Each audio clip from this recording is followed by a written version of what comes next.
Braulio Amado Ann Arbor, Michigan. Amid the cultural amplification of Donald Trump's brand of belittling speech, college campuses are wrestling with how to respond to emboldened acts of expressive racism. During the first weeks of classes here at the University of Michigan, where I am a professor, unknown perpetrators spray-painted an iconic boulder on campus with graphic slurs against Latinos, along with the pro-Trump acronym MAGA, Make America Great Again. Others defaced the name tags on the dorm room doors of 3 African-American students with pejorative comments, including that most visceral of anti-black insults, and still others posted flyers proclaiming Free Dylann Roof, championing the man convicted of the murder of 9 black church congregants in Charleston, South Carolina.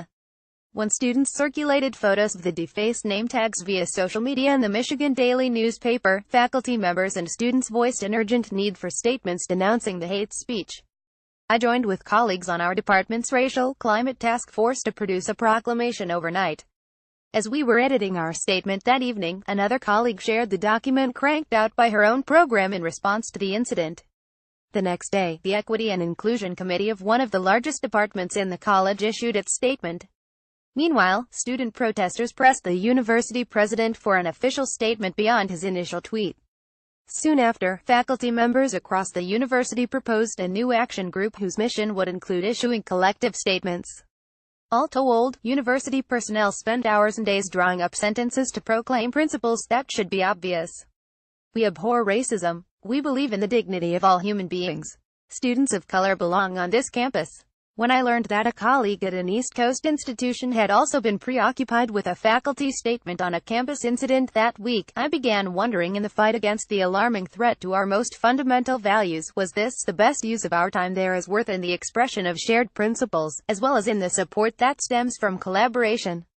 But beyond the immediate affirmation of restating our moral convictions, I confess my nagging worry that ceaseless statement writing as an act of protest is sucking us dry of time, rest, energy, creativity, and our place in the public square.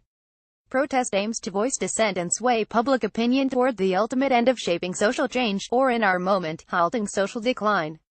But when formulaic statements are issued by committees of liberal professors, or the educated elite, the same voices who always lecture on race, the words have limited impact. Our proliferation of statements online may in fact spur those who enjoy setting off shockwaves through race-baiting language and then sitting back and watching the show. As the Southern Poverty Law Center's report, The Alt-Right on Campus: What Students Need to Know, suggests what these instigators crave is spectacle.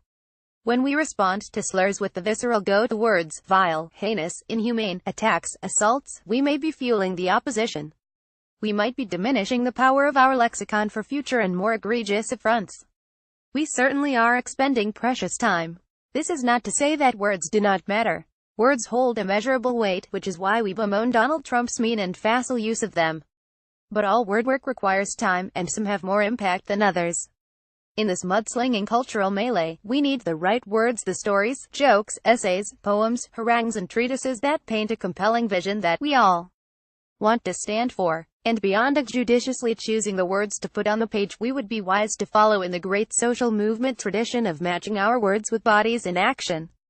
Putting bodies on the line to advance a just vision was among the primary tactics of the transformational African American movement for civil rights. The embodied form of protest employed by Rosa Parks is an iconic example. A flowing, gold-toned dress sewn by Mrs. Parks hangs with an aura of reverence at the National Museum of African American History and Culture, symbolizing her personal dignity and unyielding drive for justice. That single garment resounds so powerfully because it may have adorned the body of Mother Parks, the same body that she used and endangered when refusing to give up her seat to a white man on a bus in Montgomery, Alabama, in the winter of 1955. According to Jean Theo Harris, a biographer of Mrs. Parks, she was a woman who applied the judicious use of stories and chose her words with care, but was prepared to leverage her own body to enact her politics. Mrs. Parks' colleague in the struggle, the Rev. Dr. Martin Luther King Jr., also backed well-chosen words with daring action. His letter from Birmingham jail was a treatise with moral force heightened by the radical position of his incarcerated body as well as by the presence of an aggrieved people marching in the streets. Then and now, the surprising appearance of bodies in common spaces grabs public attention, and holds the potential to open and change minds. 60 years after Mrs. Parks sat and Dr. King marched, the image of burly football players kneeling during the national anthem, adopting a pose of humility and sorrow to signal dissent, snatched a news cycle and dragged the president off message. At Michigan, students ramped up their response to the door tag slur incident by taking a page from Rosa Parks' notebook. They used their own bodies to block transit at a central bus stop on campus. They also subverted stereotypes. Black students sat in the road with books open on their laps while white allies stood to protect them from traffic. The campus police did not interfere, but immediately barricaded the street to ensure everyone's safety. This creative protest broadcast the rejection of racially divisive acts more forcefully than any faculty statement produced that week. And in positioning their bodies in spatial relation to one another, the students presented a living picture in which people of diverse skin tones, ethnicities and identities could gather together on contested ground to claim their shared belonging. These bodies in space, out of place, engaging in the unexpected to advance a positive idea, sent a message with meaning. Soon after the 2016 presidential election, the political scientist Francis Fox Piven wrote in The Nation that to be effective, protest movements must generate mass refusals that disrupt the complex systems on which everyday life depends. When protesters insert their bodies into forbidden places or adopt poses unsanctioned for their station, they are engaging in blatant acts of refusal. Rosa Parks did exactly this when, as Jean Theo Harris recounts in her biography of Parks, she decided to withdraw her participation in a system that was degrading by refusing to change seats on the bus. This tactic of corporeal protests, with its elements of immediacy and vulnerability, is riveting and consequential.